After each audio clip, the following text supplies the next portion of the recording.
Hello dear students, आशा करते हैं आप सभी अच्छे होंगे। आज हम लोग बिहार बोर्ड क्लास 12 चैप्टर 2 का जो पोएम है song of myself written by Walt Whitman, इस कविता के समरी को आज डिस्कस करने वाले हैं। कविता हम लोग पिछले वीडियो में कंप्लीट कर चुके हैं। यदि आप में से कोई नहीं देख पाए उस वीडियो को तो निश्चित रूप से जाकर पहले उसे देख लें।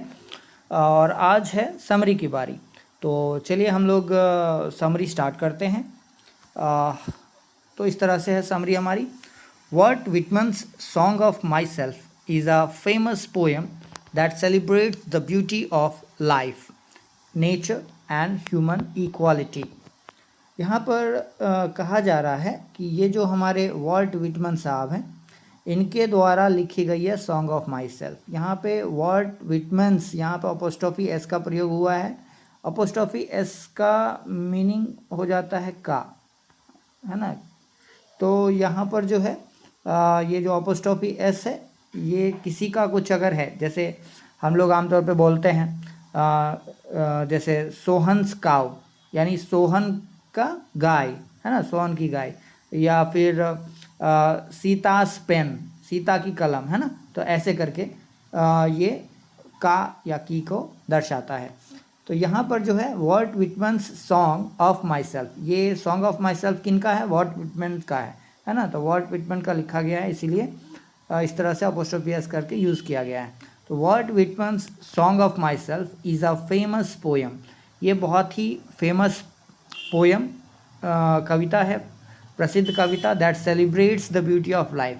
जो यहाँ पर बताया जा रहा है कि वॉल्ट विटमन की कविता song of myself celebrates the beauty of life, यानी जीवन, नेचर यानी प्रकृति, और ह्यूमन इक्वालिटी यानी मानव समानता की सुंदरता को दर्शाता है ना। ये क्या दर्शा रहा है?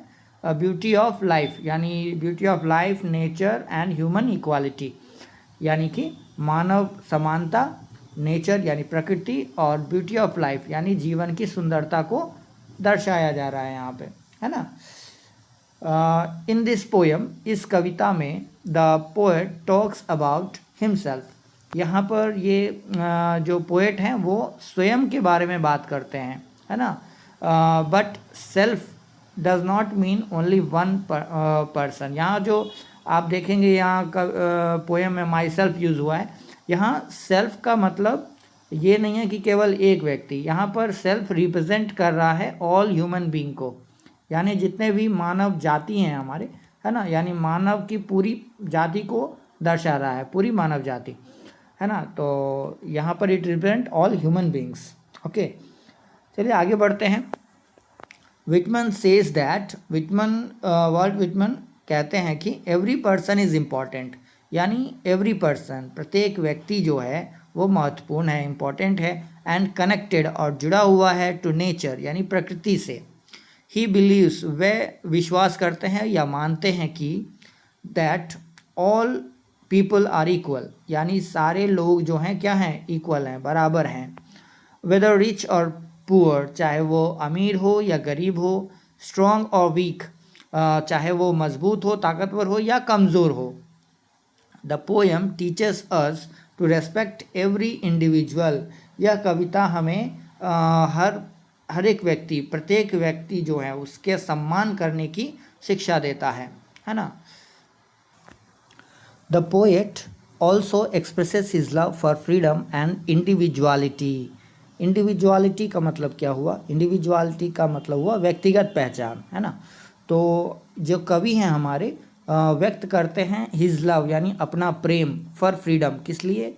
आज़ादी, स्वतंत्रता के लिए, और इंडिविजुअलिटी यानी व्यक्तिगत पहचान। कवि स्वतंत्रता और व्यक्तिगत पहचान पर भी जोर देते हैं। ही एक्सप्रेसेस, इंकरेजेस, वे क्या करते हैं? इंकरेज करते हैं। इंकरेज का मतलब क्या हुआ? प्रेरणा देना, है ना, प्रेरित करते हैं पीपल, लोगों को, टू एक्सेप्ट देमसेल्फ, यानी स्वयं को स्वीकारने की प्रेरणा देते हैं, है ना। टू एक्सेप्ट, एक्सेप्ट मतलब स्वीकार करना, देमसेल्फ मतलब स्वयं को, है ना। तो स्वयं को स्वीकारने की शिक्षा दे रहे हैं। And live freely without fear, और वो ऐसे जीना है कैसे? फ्रीली, आज़ादी से, विदाउट फियर, बिना डर के। तो यहाँ पर ये कह रहे हैं कि वे लोगों को स्वयं को स्वीकार करने और बिना डर के स्वतंत्र जीवन जीने की प्रेरणा देते हैं। अकॉर्डिंग टू हिम, उनके अनुसार, the soul is immortal. The soul यानी आत्मा जो है वो इमोर्टल है। इमोर्टल, मोर्टल मतलब होता है मरणशील, और इमोर्टल मतलब अमर, जो कभी नहीं मरता, है ना। तो आत्मा क्या है? अमरणशील है, यानी कभी नहीं मरने वाला, अमर है। एंड रिमेन्स कनेक्टेड, और यह जुड़ा हुआ है विद द यूनिवर्स, यानी ब्रह्मांड से जुड़ा हुआ है, इवन आफ्टर डेथ, हमारे मृत्यु के बाद भी, है ना। तो ये कॉन्सेप्ट हमारे अपने धर्म में भी तो है ही, है ना। और यहाँ पर ये क्योंकि अमेरिकन है तो वो भी अपना ये थ्योरी रखते हैं। तो उनके अनुसार, according to him, the soul is immortal, आत्मा क्या है? अमर है। एंड रिमेन्स कनेक्टेड, और वो जुड़ा हुआ रहता है विद यूनिवर्स, हमारे ब्रह्मांड के साथ, इवन आफ्टर डेथ, यानी हमारे मृत्यु के बाद भी हमारी जो आत्मा है वो जुड़ा हुआ है इस ब्रह्मांड के साथ, है ना। कवि का मानना है कि आत्मा अमर है और मृत्यु के बाद भी ब्रह्मांड से जुड़ी रहती है। तो overall the poem gives A message of self confidence, यानी कुल मिला के ये कविता हमें ये संदेश देती है सेल्फ कॉन्फिडेंस का। सेल्फ कॉन्फिडेंस मतलब आत्मविश्वास, है ना। इक्वालिटी यानी समानता, फ्रीडम यानी स्वतंत्रता, एंड यूनिटी विथ नेचर, और प्रकृति के साथ हमारा समागम, ठीक है, या एकता, है कि नहीं। तो इस चीज़ को बताने का प्रयास कर रहे हैं, है ना। तो इस कविता का मुख्य संदेश क्या है? आत्मविश्वास, समानता, स्वतंत्रता और प्रकृति के साथ एकता।